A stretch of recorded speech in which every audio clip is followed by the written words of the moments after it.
Saddled with chronically low birth rate and aging population, South Korea faces a demographic cliff, which is also forecast to affect the country's armed forces.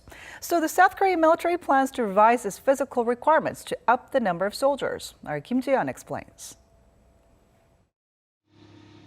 The South Korean military is considering easing conscription standards to increase the number of active duty soldiers as the country faces a demographic cliff in the coming years.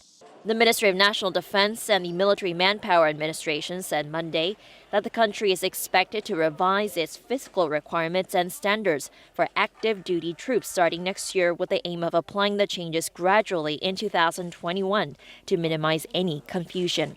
This includes changing the current standards constituting obesity measured by the body mass index, as well as high blood pressure, to make both standards less strict than the ones currently applied. About 90% of South Korean men applying for mandatory military service join the armed forces as active duty troops. The rest are put on reservist duty or are granted a waiver, depending on their physical assessment.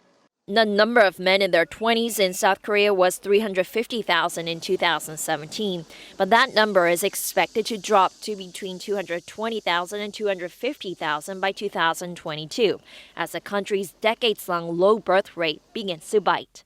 At the current rate, the pool of military servicemen is expected to shrink by 20 to 30,000 every year from 2023.